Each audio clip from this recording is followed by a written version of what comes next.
صفحہ نمبر 35 ہی جاری ہے، لیکن کلام کا تقریباً اتنا ہی بڑا حصہ ہے جس پر آتش کے مخصوص مزاج کی گہری چھاپ ہے، اور اس گہری چھاپ نے ایک طرف تو اردو غزل میں تغزل کے ایک نئے رنگ اور آہنگ کا اضافہ کیا، اور دوسری طرف لکھنوی دبستانی شاعری کے ایسے اوصاف کو ابھارا جو لکھنوی تہذیب کے ان لطیف اور نازک عناصر کا لازمی جزو ہیں جنہیں لکھنوی مزاج کا ذکر کرتے ہوئے عموماً فراموش کر دیا جاتا ہے۔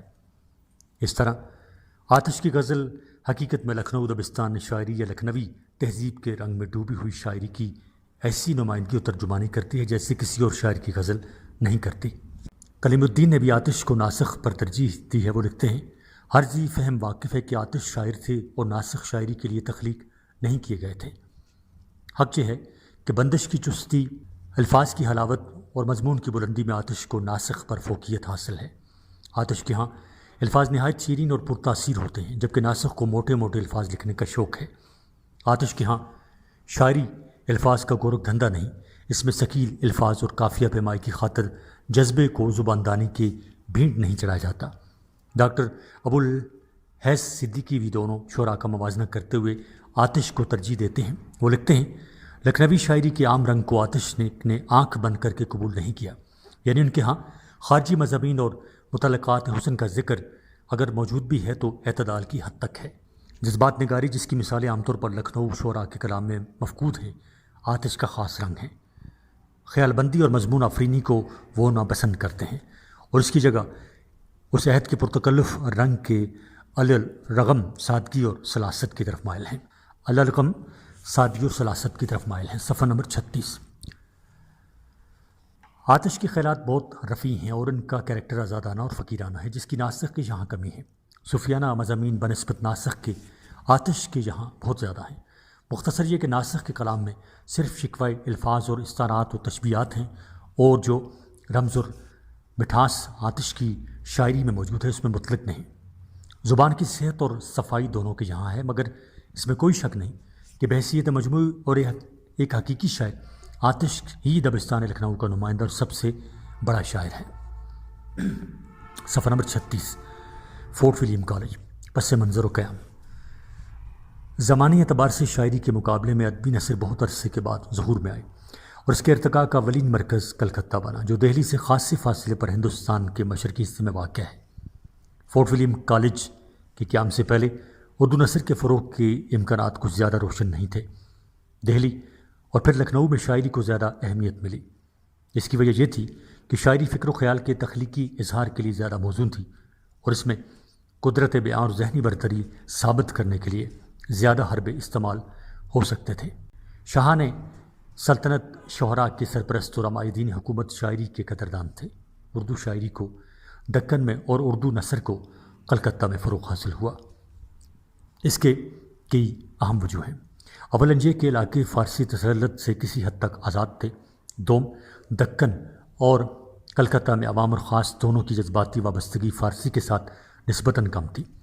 سوم یہ کہ کسی کی حکومت میں اور شمالی ہند میں انگریزوں کے بڑھتے ہوئے اقتدار کسی بھی حکومت میں اور شمالی ہند میں انگریزوں کے بڑھتے ہوئے اقتدار میں فارسی کا غلبہ نسبتاً کم تھا۔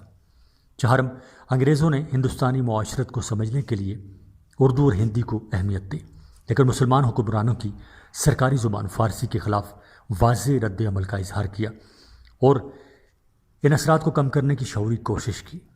1690 میں اورنگزیب کی فوج نے انگریزوں کو شکست دی تو ایک معاہدہ کے تحت ایک قطع اراضی انگریزوں کو ملا، جس پر 1700 میں انگریزوں نے کلکتہ میں فورٹ ولیم قلعہ بنایا، جس کو بعد میں فورٹ ولیم کالج میں تبدیل کر دیا گیا۔ نتیجہ یہ ہوا کہ مشرقی ہند میں اردو نثر کے فروغ کے امکانات نمایاں ہونے لگے اور فورٹ ولیم کالج نے انہیں روشن تر کرنے میں اہم کردار ادا کیا۔ فورٹ ولیم کالج کے محرکات خالصتاً ادبی نہیں بلکہ اس تحریک کے پس پشت کچھ سیاسی اغراض و مقاصد بھی کارفرما نظر آتے ہیں۔ تمدنی اعتبار سے 18ویں صدی عیسوی میں ہندوستان انتشار اور بدنظمی کا شکار تھا۔ غیر ملکی حملہ آوروں، گرد و نواح کی آویزشوں اور اندرونی ہنگاموں کی وجہ سے دہلی کی مرکزی حکومت کمزور ہو چکی تھی۔ اس ابتری کا فائدہ غیر ملکی تاجروں نے اٹھایا، چنانچہ بنگال میں انگریز اور مغربی ساحل پر فرانسیسی باشندے منظم سیاسی طاقت بن کر ہندوستان کے اندرونی معاملات پر اثر انداز ہونے لگے۔ سیاسی اعتبار سے پلاسی کی جنگ میں کامیابی سے بنگال میں انگریزوں کے قدم مضبوطی سے جم گئے تھے۔ سازشوں اور ریشہ دوانیوں کے اس دور میں انگریزوں نے سیاسی تدبر، مکر و فریب سے شاہ عالم ثانی کو کمزور کرنے میں کوئی کسر اٹھا نہ رکھی، اور بالآخر 1765 میں پہلے ہندوستان کی دولت مند منصوبہ داری بنگال، بہار اور اڑیسہ میں مالگزاری وصول کرنے کا اختیار حاصل کیا، اور پھر بنگال پر ایک عہد نامے کی روح سے انگریزوں کی علمبرداری قائم ہو گئی۔ صفحہ نمبر 37۔ انگریزوں نے 1600 میں ایسٹ انڈیا کمپنی قائم کر کے ہندوستان میں تاجر کی حیثیت سے انگریز 1600 میں ایسٹ انڈیا قائم کر کے ہندوستان میں تاجر کی حیثیت سے آئے، اور انہوں نے ہندوستان کو تعدام رخصت ایک تجارتی منڈی ہی تصور کیا۔ اس کے ساتھ تاجروں جیسا سلوک کیا، سود کے لیے لاکھوں بلکہ کروڑوں لوگوں کو برگ مفاجات میں مبتلا کیا۔ تاہم واقعات نے کچھ ایسی کروٹ بدلی کہ یہ تاجر آہستہ آہستہ ہندوستان میں کشور کشائی اور فرمانروائی کے سپنے دیکھنے لگے۔ چنانچہ جب بنگال میں 1741 میں ریگولیٹنگ ایکٹ کا نفاذ ہوا تو انگریزی استعماریت کا پرچم بنگال میں لہرانے لگا۔ ایسٹ انڈیا کمپنی نے ابتدائی ایام میں تماشائی کا کردار ادا کیا اور حکمران طبقے سے بیشتر اپنے تجارتی مفادات کا تحفظ کیا، لیکن جو ہی حالات نے ان کے حق میں پلٹا کھایا تو اس کمپنی نے بھیڑیے کا روپ اختیار کر لیا اور اقتدار پر قبضہ جمانے میں کوئی تاخیر نہیں کی۔ اقتدار حاصل کرنے کے بعد انگریز افسروں کو مقامی زبانوں پر عبور حاصل نہ ہونے کی وجہ سے کئی انتظامی دشواریوں کا سامنا کرنا پڑا۔ چنانچہ وارن ہیسٹنگر وائسرائے بن کر ہندوستان میں آتے ہی مشرقی علوم و افکار و نظریات کا سرپرست بن گیا۔ سنسکرت اور عربی کی تعلیم کے لیے کالج قائم کیے۔ سر ولیم جونز کی معاونت سے Royal Asiatic society of Bengal کی بنیاد رکھی۔ فارسی ادب کا مطالعہ کیا اور کئی نظموں کے تراجم کروائے۔ انہوں نے ہندوستانی ثقافت کی تفہیم کے لیے 1780 میں مدرسہ عالیہ کلکتہ کی بنیاد رکھی۔ 19ویں صدی کی ابتدا میں انگریزوں نے ہندوستان کے طول و عرض میں اپنے استعماری عزائم پھیلا دیے تھے۔ ٹیپو سلطان کی شہادت نے انگریزوں کو بلا شرکت غیر ہندوستان کا والی وارث بنا دیا۔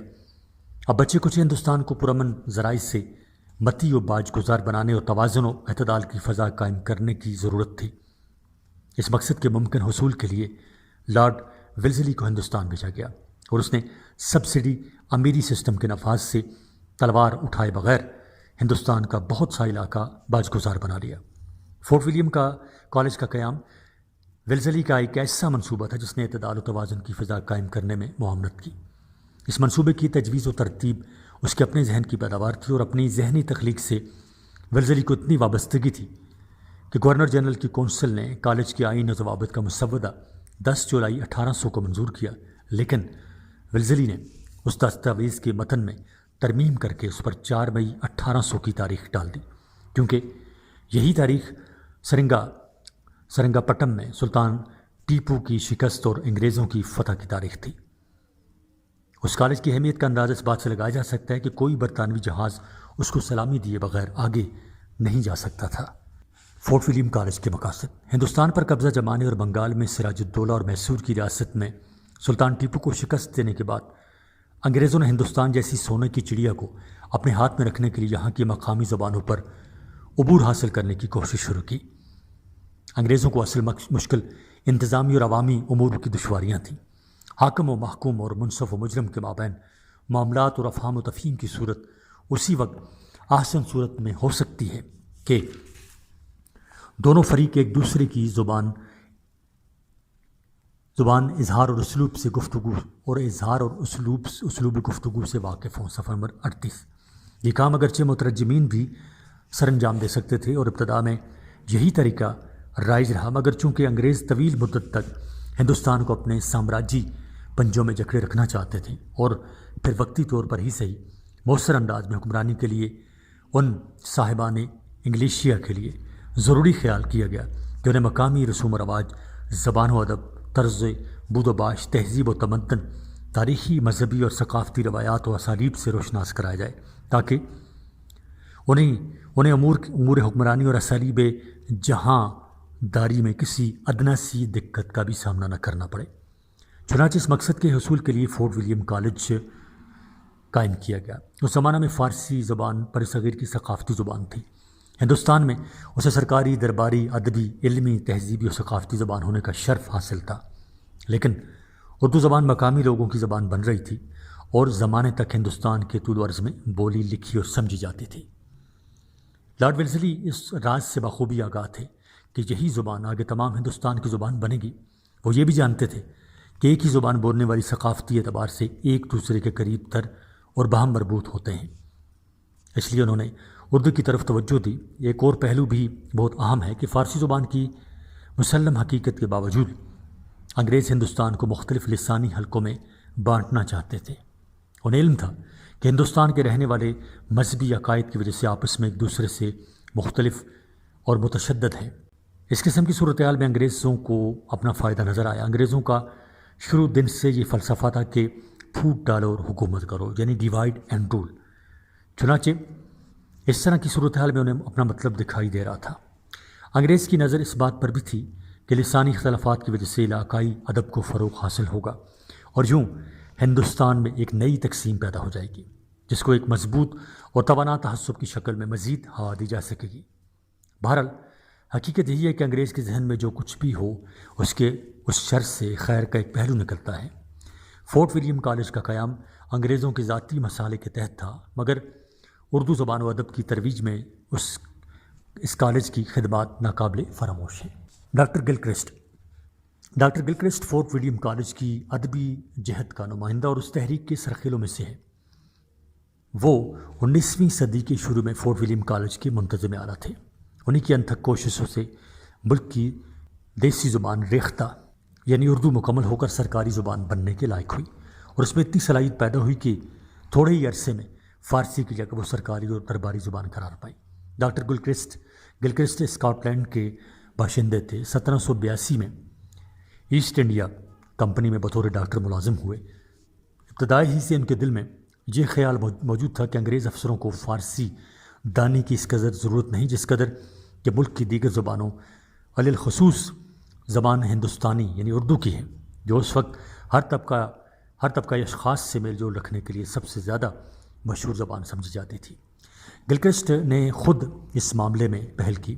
وہ اکثر ہندوستانی لباس پہن کر ان مقامات پر میں گھوما کرتے تھے جہاں اردو بہت زیادہ صحیح اور بامحاورہ بولی جاتی تھی۔ صفحہ نمبر 39۔ وہ اردو کے علاوہ سنسکرت، فارسی اور دیگر مشرقی زبانوں سے بھی باخبر تھے۔ ان کی کامیابی کو دیکھ کر دیگر ملازمین کمپنی کے دل میں بھی اردو پڑھنے کا شوق پیدا ہوا۔ لارڈ ویلزلی نے انہی وجوہات کی بنا پر ان کا تقرر فورٹ ولیم کالج میں بطور پرنسپل کر دیا۔ انہوں نے اپنی ذاتی کوششوں سے اردو زبان سیکھی۔ انہوں نے دن رات کی سخت محنت کے بعد 1887 میں انگریزی ہندوستانی لغت کا مسودہ مکمل کر لیا۔ 2 سال کے بعد انہوں نے دوسری کتاب ہندوستانی زبان کے قواعد کے نام سے لکھی اور اس کے بعد ضمیمہ ہندوستانی لسانیات چھپی۔ ان زبانوں کی اشاعت سے گلکرسٹ کو ہندوستانی زبان کے ماہر کی حیثیت حاصل ہو گئی۔ چنانچہ جب ویلزلی نے انگریز افسروں کو ہندوستانی زبان کی تعلیم دینے کا ارادہ کیا تو گلکرسٹ کی خدمات سے سب سے زیادہ استفادہ کیا گیا۔ انہیں بھی فورٹ ولیم کالج میں اپنی صلاحیتوں کو عملی طور پر بروکار لانے کا بہتر موقع ملا۔ اردو زبان کی تدریس و تعلیم، نصابی کتب کی ترتیب، مدرسوں کا انتظام وغیرہ ایسے چند مسائل تھے جن کی طرف گلکرسٹ نے اولین توجہ دی۔ انہی کی ماتحتی میں اس کالج میں مقامی مصنفین کی ایک ایسی جماعت یکجا ہو گئی جس نے نہ صرف انگریزوں کی تدریسی و تعلیمی ضروریات کے تحت درسی کتب مرتب کی بلکہ اردو زبان میں بلند پایہ تصانیف تخلیق کی۔ ڈاکٹر موصوف کی علمی و ادبی قدردانی کی خبریں دور دور تک پھیلیں تو دور دراز سے مشہور اہل قلم اور زباندان کلکتہ پہنچے اور تالیف و تراجم میں مشغول ہو گئے۔ ڈاکٹر گلکرسٹ اس کالج سے 4 سال تک وابستہ رہے اور پھر واپس انگلستان چلے گئے۔ تاہم لندن میں ان کی اردو سے دلچسپی میں ذرا بھر کمی نہ آئی۔ انہوں نے اپنی ذاتی کوششوں سے اردو دانوں کی ایک اچھی جماعت پیدا کی اور اپنی وفات کے بعد کتابوں کی ایک گراں قدر تعداد آنے والی نسلوں کے فائدے کے لیے ورثے میں چھوڑی۔ بقول ڈاکٹر انور سدید گلکرسٹ جو کمپنی کے ایک گمنام معالج کی حیثیت میں وارد ہندوستان ہوا تھا، جب مرا تو اردو کے ساتھ بقائے دوام حاصل کر چکا تھا۔ صفحہ نمبر 39 جاری ہے۔ فورٹ ولیم کالج کی خدمات۔ اردو زبان کو ترقی دینے اور اس کو عوام الناس کے درجے سے اوپر اٹھا کر خاص الناس کی زبان بنانے میں فورٹ ولیم کالج کی خدمات ناقابل فراموش ہیں۔ اس میں کوئی شک نہیں کہ فورٹ ولیم کالج نے اردو کے تخلیقی ادب میں کوئی اہم کارنامہ سر انجام نہیں دیا، اور ڈاکٹر گلکرسٹ نے طلباء کی تعلیمی ضروریات کو پورا کرنے کے لیے زیادہ تر کلاسیکی زبانوں کی مشہور اور مقبول کتابوں کو ہی اردو میں منتقل کرنے کی کوشش کی۔ تاہم اس حیثیت کو نظر انداز کرنا ممکن نہیں کہ گلکرسٹ نے ہی اردو نثر کا پہلا ادب پیدا کیا۔ ان سے پہلے اردو ادب کی پہلی باقاعدہ نثری روایت موجود نہیں تھی۔ بلا شبہ کچھ تراجم بکھری ہوئی صورت میں ملتے ہیں، لیکن ان میں سے اکثر میں زبان و بیان کمزور اور دقیق ہے۔ اس کالج کے مصنفین نے سادگی اور سلاست کے ایسے نمونے پیش کیے جو اس سے پہلے موجود نہیں تھے۔ فورٹ ولیم کالج کی کتب میں لفظی ترجمے پر زور نہیں دیا گیا، بلکہ مفہوم کو اردو کا جامہ پہنانے کی صحیح کی گئی ہے۔ چنانچہ مصنفین متبادل الفاظ کے انتخاب میں نہ صرف آزاد تھے، بلکہ تخلیقی تسلسل کو برقرار رکھنے اور قصے کو ہندوستانی معاشرت کا نمائندہ بنانے کے لیے انہیں روزمرہ کو ملحوظ نظر رکھنے کی اجازت بھی تھی۔ صفحہ نمبر 40۔ یہی وجہ ہے کہ میر امن نے، باغ و بہار حیدری نے، طوطا کہانی نہال چند لاہوری نے مذہب عشق کے تراجم میں زبان لڑکھڑانے کے بجائے سبک رفتاری پر مبنی ہیں۔ ان مصنفین نے اردو کے فارسی زدہ اسلوب کو آزادی کا سانس لینے کا موقع عطا کیا اور اس کی داخلی خوبیوں کی انفرادیت کو اجاگر کیا۔ چنانچہ فورٹ ولیم کالج کے ادباء نے ایسی تحریک کو فروغ دیا جس نے اردو نثر کو ادبی اظہار کی راہ دکھائی اور اس کے لیے ایک عام فہم اور سادہ تحریر رائج کیا۔ صفحہ نمبر 40 ہی جاری ہے۔ اردو نثر کی اولین تحریک اس کالج میں رونما ہوئی۔ اس کالج کے انعقاد سے پہلے ہندوستان میں اردو کا کوئی چھاپا خانہ موجود نہیں تھا۔ کتابوں کے قلمی نسخے ہی دستیاب تھے، لیکن ان کی تعداد بہت کم تھی۔ گلکرسٹ نے ان مشکلات کو حل کرنے کے لیے قابل اور صاحب اسلوب مصنفین کو مقرر کیا، طلباء کی ضرورت کے لیے آسان زبان میں تراجم کے لیے کتابیں منتخب کی۔ ان کتابوں کی اشاعت کے لیے ہندوستانی پریس قائم کیا، پھر کتابوں کی اشاعت کو ایک مسلسل عمل بنا دیا اور اس کی نگرانی ذاتی سطح پر کی۔ فورٹ ولیم کالج میں اردو نثر کی 3 روئیں بیک وقت رواں تھیں۔ ان میں سے ایک رو فارسی اور عربی مزاج کی اور دوسری خالص ہندوستانی مزاج کی۔ تیسری رو جو سب سے زیادہ کامیاب ہوئی وہ ہندی، عربی، فارسی مقامی زبان اور روزمرہ کے امتزاج سے مرتب ہوئی۔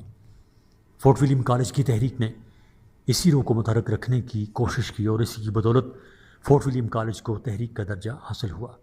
فورٹ ولیم کالج کی تحریک جس نثر کو فروغ دینے کی داعی تھی، اس نثر میں قاری کو گرفت میں لینے اور اس پر ابلاغ کے تمام دروازے کشادہ کرنے کی اہلیت موجود تھی، اس لیے اسے زندہ نثر کا عنوان دیا گیا اور اس نے آنے والے دنوں میں مختلف اسالیب بیان کو جنم دیا۔ فورٹ ولیم کالج کے زمانے میں انشاء کی نثر اگرچہ اس تحریک کے اثرات کا بدیہی نتیجہ نہیں، تاہم رانی کینکی کی کہانی میں اس مزاج کی جھلکیاں ضرور موجود ہیں، اور نثر کو روزمرہ گفتگو بنانے کا جو انداز میر امن نے اختیار کیا تھا اس کی نسبتاً سلجھی ہوئی تہذیبی صورت مرزا غالب کی نثر میں نمایاں ہوئی۔ حقیقت یہی ہے کہ یہ تحریک کسی گن گرج کے ساتھ منظر عام پر نہیں آئی، بلکہ یہ سطح پر تلاطم پیدا کیے بغیر آہستہ روی سے اپنے اثرات ذہن و قلوب پر مترسم کرتی رہتی ہے۔ فورٹ ولیم کالج کے ذریعے پہلی مرتبہ اجتماعی صورت میں ادب تخلیق کرنے یا تراجم کرنے کا رجحان پیدا ہوا۔ اس سے پہلے ادب انفرادی طور پر تخلیق کیا جاتا تھا۔ فورٹ ولیم کالج کی بدولت تصنیف و تالیف کے کام میں موضوع کی افادیت اور اہمیت کے علاوہ اسلوب کو بڑی اہمیت حاصل ہوئی۔ یہ محسوس کیا گیا کہ جس قدر موضوع اہمیت کا حامل ہے اسی قدر اسلوب بیان کی تازگی، سلاست روزمرہ و محاورہ کے مطابق ہونا ضروری ہے تاکہ قاری بات کو درست طور پر سمجھ سکے۔ فورٹ ولیم کالج کے مصنفین۔ فورٹ ولیم کالج کا سب سے بڑا مقصد یہ تھا کہ انگریز حاکموں کو ہندوستان کی زبان و معاشرت اور تاریخ و تہذیب سے روشناس کرایا جائے۔ اس بات کا خصوصی اہتمام کیا گیا کہ جو کتابیں بطور نصاب منتخب کی جائیں وہ سادہ، عام فہم اور ہندوستانی طرز معاشرت کے مختلف پہلوؤں کو لیے ہوئے ہوں۔ صفحہ نمبر 41۔ چنانچہ اس مقصد کے لیے باقاعدہ ایک شعبۂ تصنیف و تالیف قائم کیا گیا اور ہندوستان کے طول و عرض سے ادیبوں، دانشوروں اور ماہرین زبان و ادب کو معقول تنخواہوں پر اس شعبے میں ملازم رکھا گیا۔ چونکہ تبازات کتابوں کی تخلیق و تدوین کی کوئی خاص ضرورت نہ تھی اور نہ ہی محدود وقت اس کا متقاضی تھا، لہٰذا پہلے سے موجود مختلف کتابوں کے تراجم پر ہی اکتفا کیا گیا جو ان موضوعات پر تھیں۔ فورٹ ولیم کالج کے باقاعدہ مصنفین میں مندرجہ ذیل حضرات بطور خاص نمایاں ہیں۔ نمبر 1، میر امن دہلوی۔ فورٹ ولیم کالج کے جملہ مصنفین میں سے میر امن کا نام قابل ذکر ہے۔ ان کی رسائی بہادر علی حسینی کی وساطت سے گلگت تک ہوئی۔ یہ کالج چونکہ انگریز ملازمین کو اردو زبان سکھانے کے لیے کھولا گیا تھا اور میر امن اہل زبان تھے، اس لیے یہ قیاس کرنا درست ہے کہ انہیں درس و تدریس کے فرائض بھی سونپے گئے ہوں گے۔ ان کی شہرت کو باغ و بہار نے بام عروج تک پہنچایا۔ یہ کتاب دراصل فارسی قصہ چہار درویش کا اردو ترجمہ ہے۔ انہوں نے یہ کتاب لکھ کر اردو نثر کو فارسی کے بہجل اسلوب سے نجات دلا دی۔ سادگی، سلاست اور روانی ان کے اسلوب کی نمایاں وصف ہے، جس نے میر امن کو اس عہد کے دیگر نثر نگاروں سے نمایاں اور ممتاز کر دیا۔ اس قصے کا ترجمہ میر امن سے پہلے 9 طرز مرصع کے نام سے ہو چکا تھا۔ میر امن واحد قصہ گو ہیں جنہیں اپنی بقائے دوام کے لیے حسن کلام اور شیرینی بیان کے علاوہ کسی اور سہارے کی ضرورت نہیں۔ باغ و بہار میں فورٹ ولیم کالج کے بنیادی رائے عمل کے تقاضوں سے ہندوستان کے معاشرت کی جگہ جگہ جھلکیاں نظر آتی ہیں۔ باغ و بہار میں فورٹ ولیم کالج کے بنیادی رائے عمل کے تقاضوں سے ہندوستان کے معاشرت کی جگہ جگہ جھلکیاں نظر آتی ہیں۔ میر امن داستان گوئی کے فن کے پوری طرح آگاہ تھے۔ میر امن داستان گوئی کے فن سے پوری طرح آگاہ تھے، چنانچہ قصہ گوئی کے تمام تقاضے بحسن انداز میں انہوں نے پورے کر دکھائے۔ میر امن ہی وہ مصنف ہے جنہوں نے اردو میں سلاست، سادگی اور روانی کو رواج دیا۔ مولوی عبدالحق اس کتاب کے بارے میں فرماتے ہیں، اردو کی پرانی کتابوں میں کوئی کتاب زبان کی فصاحت اور سلاست کے اعتبار سے لگا نہیں کھاتی، چنانچہ قصہ گوئی کے تمام تقاضے بحسن انداز میں انہوں نے پورے کر دکھائے۔ میر امن ہی وہ مصنف ہیں، یہ ہم نے پڑھ لیا جی۔ حقیقت یہ ہے کہ میر امن نے ترجمہ کرتے وقت اپنی فنکاری سے اس ترجمے کو اپنی تباسات کتاب بنا دیا۔ اس کتاب سے قبل اس قصے کے 2 تراجم 9 طرز مرصع کے نام سے 2 مختلف حضرات نے کیے تھے، مگر وہ دونوں فارسی کے گہرے اثرات سے اپنا دامن نہ بچا سکے، جبکہ میر امن نے انتہائی اعتدالت، توازن اور فنکاری کا مظاہرہ کرتے ہوئے سادگی اور سلاست کو اپنے ترجمے کا جوہر بنایا۔ میر امن کی دوسری تصنیف گنج خوبی ہے، یہ ملا حسین واحظ کاشفی کی اخلاق محسن کا ترجمہ ہے، مگر ادبی تاریخ میں اس کتاب کی حیثیت صرف میر امن کے ترجمے کی وجہ سے زندہ ہے۔ صفحہ نمبر 42۔ ادبی اعتبار سے اس کا نہ کوئی مرتبہ ہے اور نہ درجہ۔ باغ و بہار کا قصہ نہ صرف دلچسپ ہے بلکہ اس میں زبان کے رسم و رواج اور طرز معاشرت کی بہترین اور چلتی پھرتی تصویریں بھی موجود ہیں۔ مثلاً پہلا درویش جب باپ کی دولت لٹا کر مجبوراً بہن کے گھر آتا ہے اور بہن عرصہ دراز کے بعد جب بھائی کو دیکھتی ہے تو بھائی کی بے مروتی کا گلہ نہیں کرتی بلکہ اس کی بلائیں لیتی ہے، اس کی حالت دیکھ کر گلے لگ کر روتی ہے اور اس کو زندہ سلامت پانے کی خوشی میں رسم و رواج کے مطابق ماش اور کالے ٹکے اس پر صدقہ کرتی ہے، یعنی کالے چنے۔ 2، میر شیر علی افسوس۔ شیر علی افسوس سے فورٹ ولیم کالج کے ایک اور مصنف ہیں۔ انہوں نے گلستان سعدی کا ترجمہ باغ اردو کے نام سے کیا، مگر بعد میں ان کی شہرت ان کا شورائے آفاق تاریخی کتاب آرائش محفل سے ہوئی۔ آرائش محفل سبحان رائے کی کتاب خلاصۃ التواریخ کا ترجمہ ہے۔ افسوس نے سعدی شیرازی کی اخلاقی زاویے کو اردو نثر میں اس طرح ڈھالا کہ اس کا اجتماعی تجربہ قاری کو مستقیم انداز میں متاثر کرتا ہے۔ آرائش محفل اگرچہ تاریخی کتاب ہے لیکن اس میں بھی افسوس نے ادبی شان برقرار رکھی ہے اور یہ اظہار کے کتابی اسلوب کے برعکس روزمرہ کے عام انداز کو خوبصورتی سے پیش کرتی ہے۔ وہ کالج سے کم و بیش 9 سال تک وابستہ رہے۔ اپنی وفات کے وقت وہ فورٹ ولیم کالج کے چیف منشی تھے۔ گلستان کا ترجمہ انہوں نے کالج کے پرنسپل کی ماں پر کیا۔ انہوں نے بعض مواقع پر اپنی طرف سے کچھ اضافے کیے ہیں جن سے کتاب میں خامیاں پیدا ہو گئی ہیں۔ آرائش محفل کا موضوع ہندوستان کے جغرافیائی حالات، فتوحات اسلام اور راجاؤں کی مختصر تاریخ ہے، لیکن تاریخی واقعات کے ضمن میں ہندوستانی معاشرت کی عکاسی بڑے بھرپور انداز میں جگہ جگہ ملتی ہیں۔ ان کے متعلق احسن ماروی فرماتے ہیں کہ افسوس نے اردو جیسی بے مایہ زبان کو مالا مال کر دیا ہے، جبکہ عابد نے انہیں آزاد کا پیشرو قرار دیا ہے۔ نمبر 3، حیدر بخش حیدری۔ حیدری نے فورٹ ولیم کالج میں سب سے زیادہ کتابیں مرتب کی۔ ان کے متعلق حامد حسن قادری داستان تاریخی اردو میں فرماتے ہیں، فورٹ ولیم کالج کے مصنفوں میں حیدر بخش حیدری نے سب سے زیادہ کتابیں لکھی، لیکن افسوس یہ کہ یہ سب کی سب کتابیں شائع نہ ہو سکی، بلکہ بعض کے قلبی نسخے بھی دستبرد زمانہ کا شکار ہو کر ناپید ہو گئے ہیں۔ فورٹ ولیم کالج کا افتتاح ہوا تو وہاں ہندوستانی منشیوں کی ضرورت پڑی، تو حیدری نے اردو میں قصہ مہر و ماک لکھا۔ ڈاکٹر گلکرسٹ نے اسے پسند کیا اور حیدری کو ملازم رکھ لیا۔ ان کی تمام کتب میں جو شہرت اور قبول عام ان کی آرائش محفل کو حاصل ہوا، وہ کسی اور تصنیف کو نہ مل سکا۔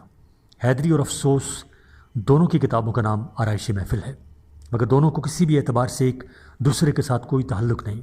حیدری کی آرائش محفل دراصل حاتم کے ساتھ مہمات کا مجموعہ ہے، جن میں حیرت و تحیر، جاں بازی و جاں فشانی اور رومان و محبت کی داستانیں ہیں۔ اس کتاب کی زیادہ اہمیت اس کی زبان و بیان کی وجہ سے ہے۔ داستانوی اعتبار سے بھی اس کی اہمیت مسلم ہے۔ حیدری کی زبان سادہ ضرور ہے، مگر اس میں باوجود کوشش کے میر امن والی بات پیدا نہ ہو سکی۔ سادگی کے ساتھ رنگینی بھی ہے۔ قافیہ اور تشبیہ و استعارہ کا بے تکلف استعمال ہے۔ ہندی اور فارسی کا دلکش امتزاج ان کے ہاں ملتا ہے۔ حیدری کو بطور افسانہ نگار ڈاکٹر عبادت بریلوی نے دریافت کیا۔ صفحہ نمبر 43۔ ان کی کہانیوں میں مختصر افسانے کے بیشتر اوصاف موجود ہیں اور یہ صرف ایک مرکزی خیال کے گرد گھومتی ہیں۔ حیدری کی نثر میں علمیت کا عنصر نمایاں ہے۔ انہوں نے بول چال کی قدر عام زبان سے ہٹ کر اپنی نثر خود تراشی ہے۔ صفحہ نمبر 43 ہی جاری ہے، یعنی 43۔ 4، میر بہادر علی حسینی۔ حسینی فورٹ ولیم کالج کے میر منشی تھے۔ گلکرسٹ نے ان سے درس و تدریس کے علاوہ تصنیف و تالیف کا کام بھی لیا۔ حسینی کو یہ امتیاز حاصل ہے کہ گلکرسٹ نے ان کے کام کی بہت تعریف کی تھی۔ اس کالج کے لیے انہوں نے 4 کتابیں تالیف کی۔ نثر بے نظیر، مثنوی سحر البیان کی نثری تلخیص ہے۔ کہا جاتا ہے کہ اصل مثنوی کی اشاعت سے وہ 2 سال قبل یہ منظر عام پر آ چکی تھی۔ ان کی دوسری اہم کتاب اخلاق کے ہندی سے ہے، جو کہ قدیم سنسکرت کے اخلاقی حکایات و قصص پر مشتمل ہے۔ تاریخ آسام ان کی تیسری کتاب ہے، جو بعض وجوہ کی بنا پر منظر عام پر نہ آ سکی۔ ان کی چوتھی کتاب قواعد زبان اردو ہے، جو کہ گلکرسٹ کی تالیف ہندوستانی زبان کے قواعد کی اردو تلخیص ہے۔ ان کے علاوہ حسینی نے دیگر مصنفین کے ساتھ اشتراک کر کے بعض دوسری کتابیں بھی تالیف کیں۔ زبان و بیان اور اسلوب کے اعتبار سے حسینی کی عبارت اگرچہ سادہ و سلیس ہے، مگر اس میں دلچسپی مفقود ہے۔ فکروں کی طوالت سے ذہن پر بوجھ پڑتا ہے، لیکن اخلاقی کتابوں اور سبق آموز کہانیوں کے لیے اس قسم کا اسلوب استعمال ہوتا تھا۔ ڈاکٹر انور سدید حسینی کے بارے میں اردو ادب کی تحریک میں یوں فرماتے ہیں، بہادر علی حسینی کی نثر فورٹ ولیم کالج کے رواں اور بولتے چالتے اسلوب کی نمائندہ ہے۔ نثر بے نظیر طلباء کے نصاب میں شامل تھی، اس لیے اس کی زبان سادہ ہے اور کہانی کا بیانیہ اسلوب کی آہستہ خرامی کے ساتھ پوری طرح ہم آہنگ ہے۔ 5، کاظم علی جوان۔ کاظم علی جوان نے کالیداس کے مشہور ناٹک شکنتلا کا اردو ترجمہ کیا۔ یہ ترجمہ گلکرسٹ کی فرمائش پر کیا گیا۔ سنگھاسن بتیسی، تاریخ فرشتہ اور 12 ماسہ کا ترجمہ بھی انہوں نے کیا۔ آخر الذکر کتاب میں ہندوستانی فصلوں اور موسموں کا ذکر ہے۔ موسموں کی تفصیل میں ہندوؤں اور مسلمانوں کی تہواروں کا ذکر بڑی خوبصورتی کے ساتھ دلچسپ انداز میں کیا گیا ہے۔ فورٹ ولیم کالج میں ایک نیا اسلوب بیان پیدا ہوا، جس میں ہندی اور سنسکرت کے اثرات نمایاں اور فارسی کا اثر بالکل محدود تھا۔ اس اسلوب کا اولین نمائندہ کاظم علی جوان ہے۔ جوان نے شکنتلا میں کہانی کی فضا اور اس کے مزاج کی مناسبت سے جو زبان استعمال کی ہے، اس سے ترجمے میں عرضی لطف کا جادو بول رہا ہے۔ نمبر 6، مرزا علی لطف۔ انہوں نے تذکرہ گلزار ابراہیم کا ترجمہ متعدد افسانوں کے ساتھ کیا ہے، اس لیے مولوی عبدالحق دی بادشاہ گلشن ہند میں فرماتے ہیں کہ یہ کتاب ایک الگ تالیف کا درجہ بھی رکھتی ہے۔ مرزا لطیف کے اسلوب پر شاعری کا دبیس سایہ پڑا ہوا ہے، چنانچہ ان کی زبان گنجلک اور عبارت مکفہ ہے۔ قافیہ پیمائی، تشبیہ و استعارہ میں مرزا لطف کا قلم بارہا نثر کی صراط مستقیم سے بھٹک کر شاعری کی اقلیم میں مداخلت کرنے کا مرتکب ہوتا ہے۔ اکثر اوقات ان کے جملوں کی ترتیب سے وہ قدامت پسندی کا ثبوت بھی دیتے ہیں۔ ان کی طرف سے بہت سے متراجم منسوب ہیں۔ صفحہ نمبر 44۔ نمبر 7، مولوی امانت اللہ شیدہ۔ شیدہ عربی کے عالم تھے اور اس کالج میں کام کرنے سے پہلے فقہ اسلام کی ایک کتاب عربی زبان میں لکھ چکے تھے۔ کالج کے زمانے میں انہوں نے اس کتاب کا ترجمہ ہدایت الاسلام کے عنوان سے کیا۔ ان کے زندہ رہنے والے کارناموں میں قرآن کریم کا ترجمہ بھی شامل ہے۔ ان پر مشرقی علوم کا شدید غلبہ تھا، چنانچہ اخلاق جلالی کے ترجمے کو دیکھ کر یہ گمان ہوتا ہے کہ وہ آسان نثر بھی لکھنا چاہتے تو عربی و فارسی کے مشکل الفاظ ان کا راستہ اور روک لیتے، چنانچہ ان کی نثر تقیید کا شکار ہے۔ فورٹ ولیم کالج کے دیگر مصنفین میں مولوی حفیظ الدین احمد نے خرد افروز کے نام سے ابو الفضل کی عیار دانش کا اردو ترجمہ کیا، جس کی اصل بنیاد سنسکرت ہے۔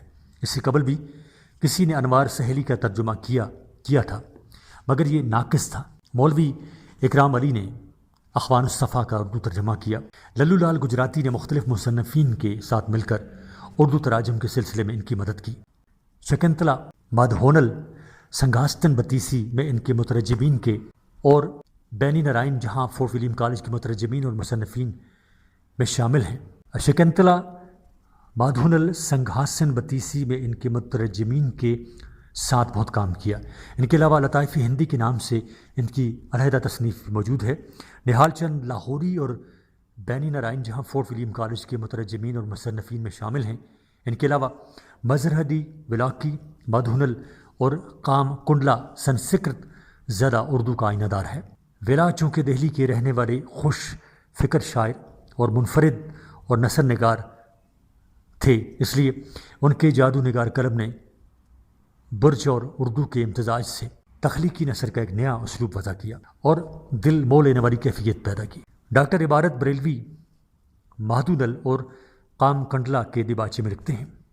اس کا اسلوب اور انداز بیان صاف اور سلیس لیکن شگفتہ اور شاداب ہے، اور اسی اسلوب اور انداز بیان نے مجموعی طور پر اس کو اردو نثر کی ایک اہم کتاب بنا دیا ہے۔ فورٹ ولیم کالج کے اردو ادب پر اثرات۔ فورٹ ولیم اردو ادب کی متحرک اور جاندار تحریک ہے۔ اس تحریک نے اردو ادب کے جمود کو توڑنے اور نئے راستے دکھانے کی کوشش کی۔ لسانی اعتبار سے اس نے اردو کی انفرادی حیثیت متعین کی اور اس کو خیالی دنیا اور مشکل گوئی کی سحر سے نجات دلا دی۔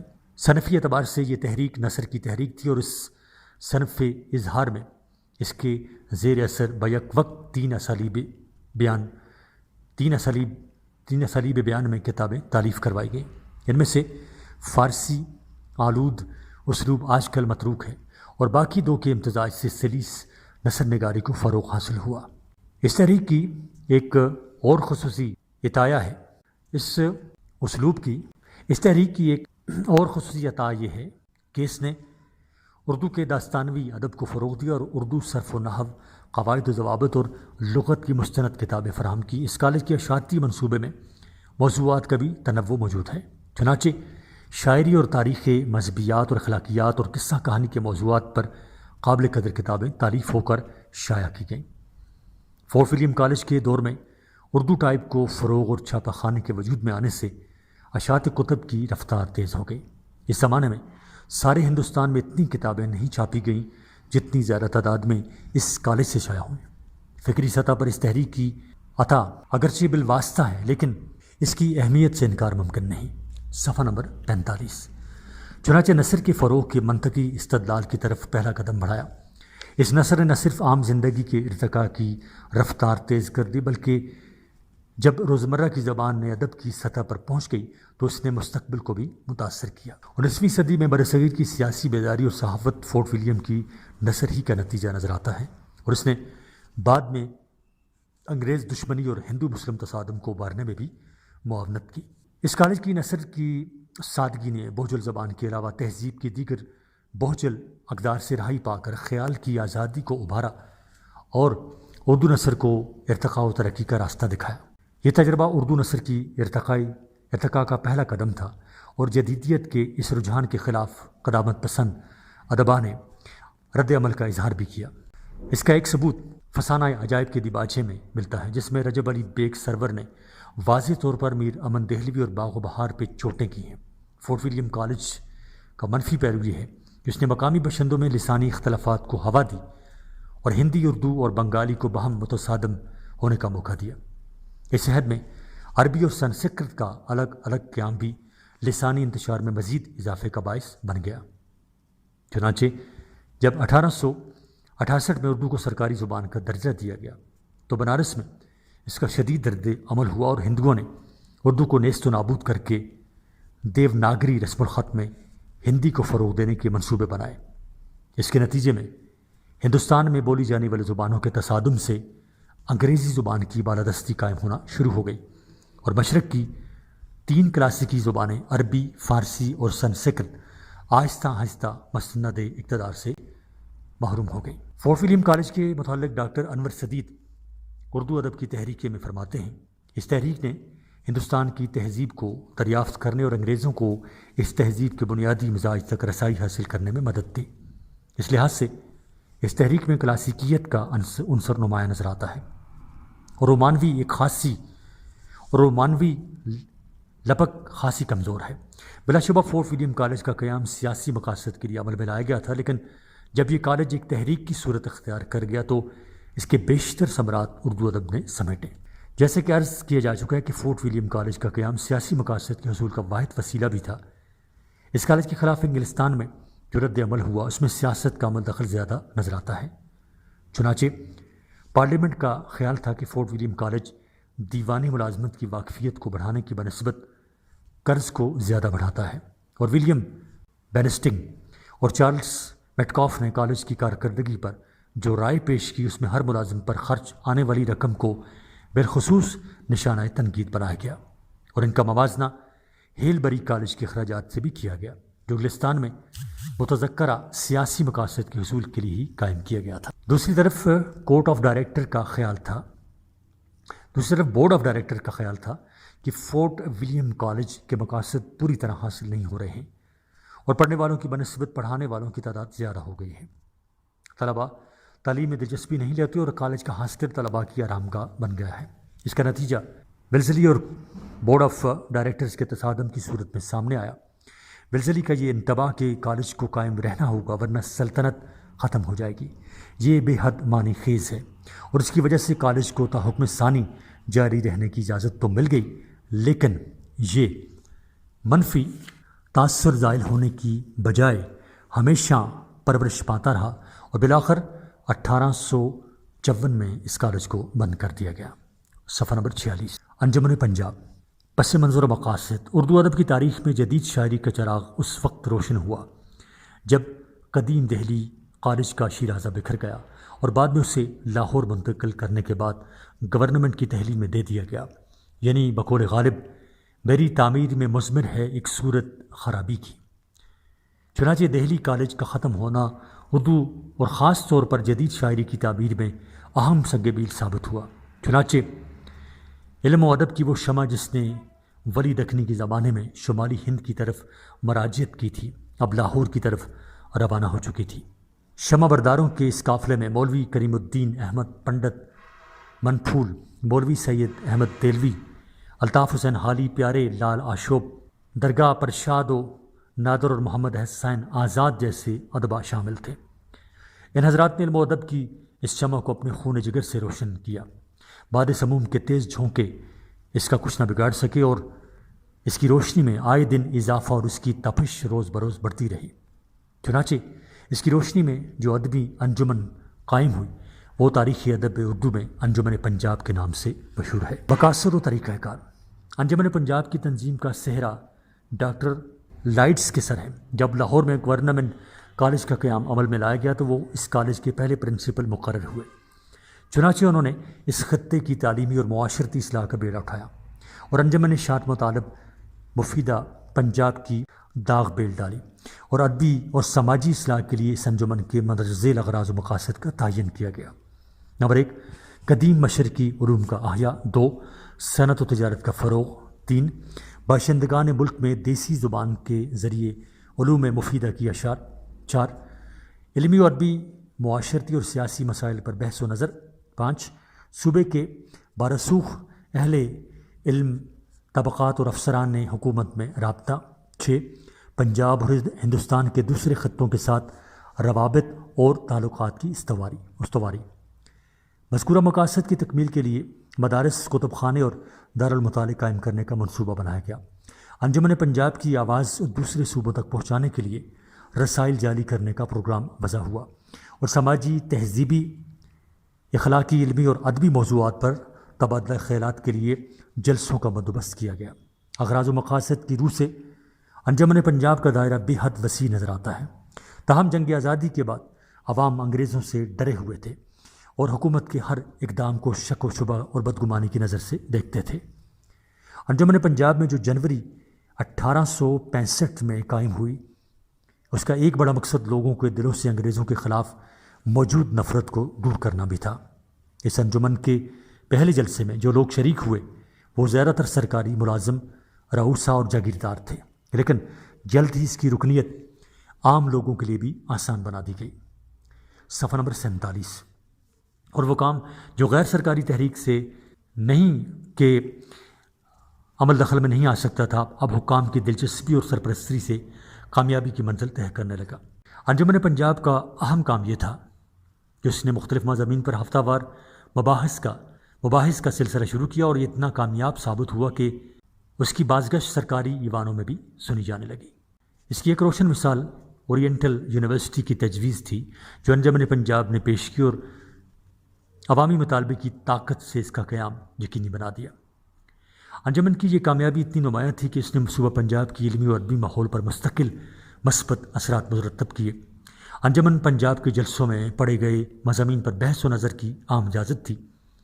اس کے اس طریقہ کار سے شرکاء کو مباحثے میں حصہ لینے، علمی نقطے ڈھونڈنے اور تنقید کی صحت مند شکل کو برداشت کرنے کی تربیت ملی۔ ہندوستان میں مجلسی تنقید کی اولین روایت کو اس انجمن نے ہی رواج دیا۔ علمی امور میں اعلیٰ ظرفی، کشادہ نظری اور وسعت قلبی کے جذبات کو رائج کر کے فروغ دیا۔ انجمن پنجاب کے جلسہ خاص عام طور پر انتظامی نوعیت کے ہوتے تھے اور اس میں صرف عہدیدار ہی شریک ہوتے تھے، لیکن جلسہ خاص میں شریک ہونے اور دانشوروں کے مقالات سننے پر کوئی پابندی نہیں تھی۔ چنانچہ اس تحریک میں زیادہ اہمیت جلسہ عام کو ہی حاصل ہے۔ اس کے ابتدائی جلسوں میں مولانا محمد حسین آزاد، ڈاکٹر لائٹس، بابو شاہ چرن، بابو چندر ناتھ اور پروفیسر علمدار حسین وغیرہ نے مضامین پڑھے اور ان میں سے زیادہ تر مضامین رسالہ انجمن پنجاب میں بھی شائع ہوئے۔ صفحہ نمبر 47 جاری ہے۔ انجمن پنجاب کے 2 فعال کردار، آزاد اور حالی۔ نمبر 1 مولانا محمد حسین آزاد۔ انجمن پنجاب کے جلسوں میں مولانا محمد حسین آزاد کے مضامین کی تعریف و تحسین چونکہ سب سے زیادہ ہوئی، اس لیے ڈاکٹر لائٹس نے انہیں انجمن کے خرچ پر مستقل بنیادوں پر لیکچرار مقرر کرنے کی تجویز منظور کروائی۔ کلکتہ سے واپسی پر آزاد نے اس خدمت کو مؤثر انداز میں سر انجام دیا اور انجمن پنجاب کو ایک فعال تحریک بنا ڈالا۔ مولانا آزاد مولوی محمد باقر کے بیٹے اور دہلی کالج کے تعلیم یافتہ تھے۔ جنگ آزادی سے پہلے دہلی اردو اخبار میں اپنے والد کا ہاتھ بٹھاتے تھے۔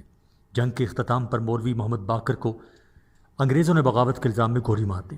اس ہنگامے کے دوران مولانا آزاد بغل میں وہ گڑھا دبائے بھاگتے ہوئے لاہور پہنچے جس میں ان کے استاد ذوق کا کلام پڑا تھا۔ لاہور میں ڈاکٹر لائٹس اور محمد حسین آزاد تقریباً ایک ہی سال میں آئے۔ چنانچہ یہ کہنا درست ہے کہ مشرق و مغرب کی تجدید کے جو 2 روشن ستارے ابھرے تھے ان کا ملن لاہور میں ہوا اور پھر ان کی تابناک روشنی نے اردو ادب کے مطلع کو اپنی لپیٹ میں لے لیا۔ آزاد کے مزاج اور اسلوب میں دہلی کالج کی روایت اور دہلی کی قدیم تہذیب کا بہت بڑا اثر تھا۔ وسیع المشربی درویشی اور استغنا انہیں ورثے میں ملی تھی۔ دہلی کالج کے قیام کے دوران انہیں تعصب اور تنگ نظری سے نفرت ہو گئی۔ محمد ابراہیم ذوق کی تربیت نے ان کے ادبی ذوق کو نکھارا تھا۔ مذاہب کے بارے میں انہوں نے آزادہ روی کا مشرب اپنایا۔ مذہب کے بارے میں انہوں نے آزاد روی کا مشرب اپنایا۔ ان سب کی روشن جھلکیاں ان کی تصانیف میں نظر آتی ہیں۔ محمد حسین آزاد کے مزاج کا دوسرا روشن زاویہ طلب علم کی آرزو تھی جو بہت زیادہ تھی۔ اس خواہش نے انہیں دنیاوی منصب و مرتبے سے بے نیاز کرا دیا اور انکساری و عاجزی کے جذبات کی یوں پرورش کی کہ اپنی تصانیف میں آزاد نے ہر جگہ کاری سے صیغۂ واحد متکلم کا سابقہ استعمال کر کے بات کی ہے۔ صفحہ نمبر 48۔ آزاد کی شخصیت کا ایک اور زاویہ ان کی وطن دوستی ہے۔ ان کے آثار ان کے ایام جوانی میں ہی ظاہر ہونا شروع ہو گئے تھے۔ دہلی کے کالج سے فارغ ہوتے ہی وہ بقول عبدالسلام خورشید دہلی اردو اخبار کی ادارت میں شریک ہو گئے۔ جنگ آزادی کے دوران انہوں نے اس اخبار کو حریت پسندوں کی آواز بنا دیا۔ آغا محمد باقر مقالات محمد حسین آزاد میں فرماتے ہیں، آزاد نے اس دور میں آخری مغل بادشاہ کے حق میں اور انگریزوں کے خلاف تند و تیز مقالے لکھے اور جنگ کے دوران اخبار کا نام الظفر رکھ دیا۔ جنگ آزادی کے اوائل میں جب مجاہدین کی کامیابی کی افواہ پھیلی تو آزاد نے تاریخ انقلاب عبرت افزا لکھی اور مجاہدین کی تعریف و توصیف کی۔ جب آزاد نے لاہور آ کر انجمن پنجاب کی تحریک پیدا کی تو اس میں بھی حسب حب وطن کے جذبے کو ہی نمایاں حیثیت حاصل ہوئی اور مناظر وطن کی فطری تصویر کشی اس تحریک کا غالب حصہ بن گئی۔ آزاد اردو ادب کے ایک عظیم ادیب ہیں۔ ان کا شمار اردو کے عناصر خمسہ میں ہوتا ہے۔ ان کی شہرت کے بہت سے زاویے ہیں۔ بطور انشائیہ نگار انہوں نے نیرنگ خیال جیسی کتاب لکھی اور اردو ادب کو لازوال مضامین دیے۔ تخیل کی بلند پروازی اور الفاظ کے طوطے مینا اڑا کر آزاد نے اردو نثر کو شاعری کے درجے تک پہنچا دیا۔ ان کی عظمت کا دوسرا زاویہ ان کی ناقدانہ حیثیت ہے۔ آب حیات ایک ایسا تذکرہ ہے جس میں آزاد کی نقادانہ صلاحیتیں سامنے آتی ہیں۔ اس لیے تنقید کے میدان میں بھی ان کا شمار اولین معماروں میں ہوتا ہے۔ آزاد کا سب سے بڑا کارنامہ مولانا حالی اور کرنل ہال رائٹ کے ساتھ انجمن پنجاب کے تحت جدید شاعری کا مشاعرہ برپا کرنا ہے۔ وہ بلا شبہ اس تحریک کے روح رواں تھے اور اس کی ادبی جہت کے تعین کرنے میں انہوں نے سب سے زیادہ کام کیا ہے۔ انجمن کے تحت مشاعرے منعقد کرانا بھی آزاد ہی کا کمال تھا۔ آزاد کی تصانیف میں آب حیات، سخندان فارس، نیرنگ خیال، قصص الہند، قواعد اردو، دربار اکبری وغیرہ شامل ہیں۔ آخری عمر میں دوسرے مصائب کے علاوہ بیٹی کی موت کی خبر سن کر دماغی توازن کھو بیٹھے اور 22 جنوری 1910 کو وفات پا گئے۔ مولانا الطاف حسین حالی اگرچہ سر سید کی تحریک کے ایک فعال رکن تھے، لیکن سر سید تحریک کے زیر اثر حالی نے جو سیاسی تربیت حاصل کی وہ لاہور آ کر انجمن پنجاب میں بہت کام آئی۔ حالی انجمن پنجاب کے مشاعروں کے دوسرے اہم شاعر تھے۔ وہ اعتراف کرتے ہیں کہ انہوں نے ابتدائی تعلیم کا دامن پرست اساتذہ کی نگرانی میں حاصل کی۔ جب آزاد لاہور میں اردو شاعری میں انقلاب لانے کے لیے انجمن پنجاب کی تحریک کو فروغ دے رہے تھے تو حالی عیسائی مبلغ پادری عماد الدین کے ساتھ مناظروں میں الجھے ہوئے تھے اور ہدایت المسلمین کے جواب میں تریاق مسموم لکھ رہے تھے۔ اس میں کوئی شک نہیں کہ شیفتہ کی صحبت نے ان کے خیالات میں تبدیلی پیدا کر دی تھی اور انہیں بے جا مبالغہ آرائی سے نفرت ہو گئی تھی۔ تاہم جدید تصورات سے ان کا اولین واسطہ لاہور میں پڑا۔ انجمن پنجاب نے جب مشاعرہ جاری کیا تو حالی نے نہ صرف اس میں شرکت کی بلکہ چار مثنویاں برسات، امید، رحم و انصاف اور حب وطن اس مشاعرے کے لیے لکھی۔ صفحہ نمبر 49۔ اور مغرب کی تقلید کی طرف سے بھی مائل ہو گئے۔ حالی نے اپنی نظموں میں صرف قدیم اور جدید رنگ کی ہنرمندانہ پیوندگاری ہی نہیں کی بلکہ موضوعات کی تبدیلی اور نئے خیالات سے اردو نظم کو جدیدیت کی راہ پر ڈال کر اسے نئی شاعری کا امتیاز بھی بنا دیا۔ حالی کی قادر الکلامی ایک ایسی رواں دواں ندی ہے جو خیالات کے طغیان کو اپنے کناروں میں سمیٹنے کی پوری قوت رکھتی ہے۔ چنانچہ وہ منظر کا نہ صرف مشاہدہ کرتے ہیں بلکہ اس کی باریک جزیات کو بھی سمیٹ لیتے ہیں۔ فرماتے ہیں، گنگور گٹائیں چھا رہی ہیں، جنت کی ہوائیں آ رہی ہیں، کوسوں ہے جدھر نگاہ رہ جاتی، قدرت ہے نظر خدا کی آتی، باغوں نے کیا ہے غسل صحت، کھیتوں کو ملا ہے سبز خلت۔ لاہور کے مشاعرے نے حالی کا ادبی مزاج تبدیل کرنے میں اتنا اہم کردار ادا کیا کہ وہ بالآخر مسدس، مد و جزر اسلام جیسی مربوط اور اثر انگیز طویل نظم لکھنے پر قادر ہو گئے۔ حالی اگر لاہور نہ آتے تو وہ روایتی غزل کو شاعر کی حیثیت سے آج یاد کیے جاتے۔ وہ مشاعرہ انجمن پنجاب کے کامیاب اور مقبول شعراء میں سے تھے۔ اسی انجمن کے تحت انہوں نے شاعری کو قومی ملکیت میں لیا۔ انہوں نے اردو میں جس قومی شاعری کی بنیاد رکھی اس پر بعد میں اکبر الہ آبادی اور علامہ اقبال نے قومی شاعری کی شاندار عمارت تعمیر کی اور ملک و قوم کی ترقی و خوشحالی کے رستے دکھا دیے۔ اگر حالی کی شاعری نہ ہوتی تو برصغیر کے مسلمانوں میں جذبہ آزادی ابھارنے کی کوششیں کامیاب نہ ہوتیں۔ ان کی حیثیت بطور جدید شاعری کے موجد آج بھی عزت و احترام کے ساتھ قائم و دائم ہے۔ ان کی شاعری کا جدید انداز دہلی کو مراجعت کے بعد نسبتاً زیادہ کھل کر سامنے آیا اور انہوں نے مستقبل کے ادبی منظر کو بہت متاثر کیا۔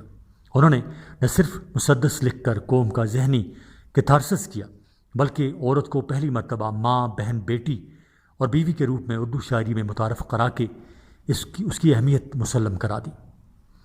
اردو ادب پر ان کے احسانات بہت زیادہ ہیں۔ انہوں نے اردو تنقید کی پہلی کتاب مقدمہ شعر و شاعری لکھی اور اس کے ساتھ ساتھ اردو سوانح کی ابتدا بھی کی اور یادگار غالب، حیات جاوید اور حیات سعدی جیسی اعلیٰ پائی کی سوانح عمریاں لکھی۔ انجمن پنجاب کے مشاعرے۔ انجمن پنجاب کی تحریک کی سب سے نمایاں جہت اس کے مشاعرے ہیں۔ بقول ڈاکٹر انور سدید اس مشاعرے کا آغاز 1867 کے لگ بھگ ہوا۔ یہ تو ظاہر نہیں ہوتا کہ انجمن کے جلسے میں مشاعرے کی تجویز کس نے پیش کی، تاہم انجمن کے روح رواں محمد حسین آزاد تھے۔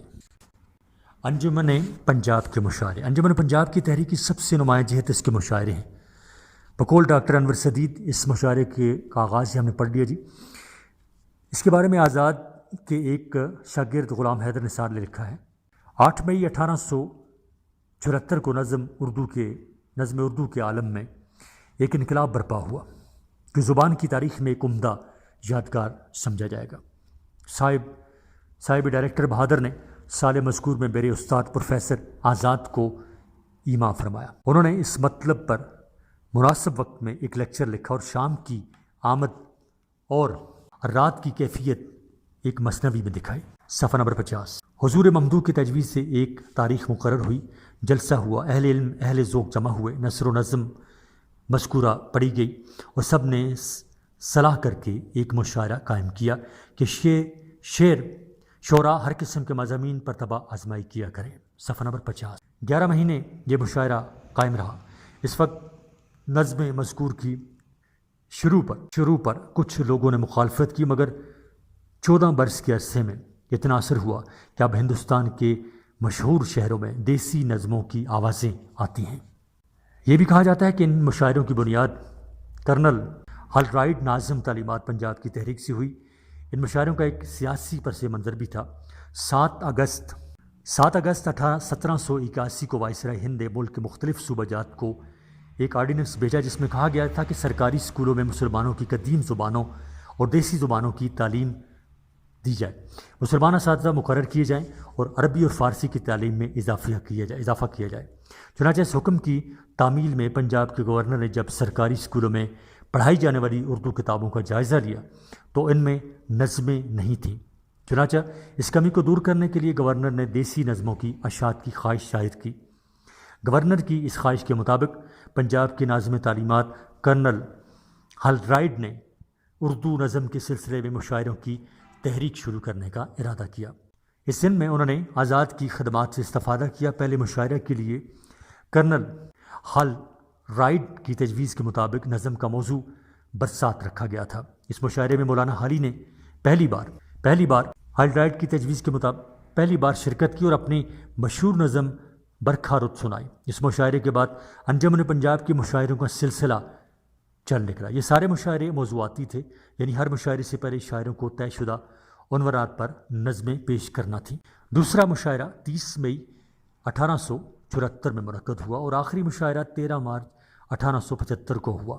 اس دوران تقریباً کل 11 مشاعرے ہوئے۔ ان مشاعروں میں جن موضوعات پر نظمیں پڑھی گئیں ان میں برسات، زمستان، امید، حب وطن، امن، انصاف، مروت، قناعت، تہذیب اور اخلاق شامل ہیں۔ ان مشاعروں میں حالی نے صرف 4 میں شرکت کی کیونکہ بعد میں وہ دہلی چلے گئے۔ انہوں نے برکھا رت، نشاط امید، حب وطن اور مناظر رحم و انصاف کے عنوانات پر نظمیں پڑھیں۔ بعد میں دہلی جا کر حالی نے مد و جزر اسلام، مناجات بیوہ اور چپ کی داد جیسی یادگار نظمیں لکھیں۔ انجمن کے مشاعروں میں مولانا آزاد نے جو نظمیں پڑھیں ان میں شب قدر، صبح امید اور ابر کرم قابل ذکر ہیں۔ اس انجمن کے تحت نظموں کا ایک بڑا ذخیرہ جمع کیا گیا۔ حالی اور آزاد کے علاوہ ان مشاعروں میں جن شعراء نے حصہ لیا وہ زیادہ مشہور نہ ہو سکے۔ ان شاعروں میں ذوق قاقوروی، مولوی قادر بخش، مزتر دہلوی، کرشن لال طلب، انور حسین ہما اور عطا اللہ عطا کے علاوہ اور بہت سے شعراء نے بھی ان مشاعروں میں اپنی نظمیں پڑھیں۔ ان مشاعروں کو ابتدا میں منفی تنقید کا سامنا بھی کرنا پڑا اور اخبارات نے مولانا آزاد اور حالی کے خلاف اور حمایت میں بھی تبصرے شائع کیے۔ اگرچہ تقریباً 1 سال بعد ان مشاعروں کا سلسلہ بند کر دیا گیا، لیکن نئے انداز کی نظم نگاری کا سلسلہ بند نہ ہوا۔ چنانچہ 19ویں صدی کے ربع چہارم میں عبدالحلیم شرر نے دل گداز کے ذریعے اور 20ویں صدی کی ابتدا میں شیخ عبد القادر نے مخزن کے ذریعے اردو نظم میں موضوع اور ہیئت کے کئی تجربے کیے۔ صفحہ نمبر 51۔ نتیجتاً نظم جدید کو کروٹ ملتی چلے گی اور نظم نگاری کی ترقی کے امکانات روشن ہوتے گئے۔ انجمن پنجاب کے تتبع میں دوسرے شہروں میں بھی اس قسم کے مشاعرے منعقد ہونے لگے۔ جدید شاعری کی یہ تحریک نہ صرف طرح کی بجائے موضوعی مشاعرے منعقد کرنے کی تحریک تھی، بلکہ فرضی، خیالی، رسمی اور روایتی عشقیہ مضامین اور مبالغہ آمیز خیالات کو چھوڑ کر فطری اور حقیقی جذبات و احساسات سے بات کو سادگی و صفائی سے پیش کرنے کی تحریک بھی تھی، جسے بعد میں نیچرل شاعری کے نام سے یاد کیا جانے لگا۔ چنانچہ سر سید نے 7 فروری 1875 کے تہذیب الاخلاق میں لکھا، اردو زبان کے علم و ادب کی تاریخ میں 1874 کا وہ دن جب لاہور میں نیچرل پوئٹری کا مشاعرہ ہوا ہمیشہ یادگار رہے گا۔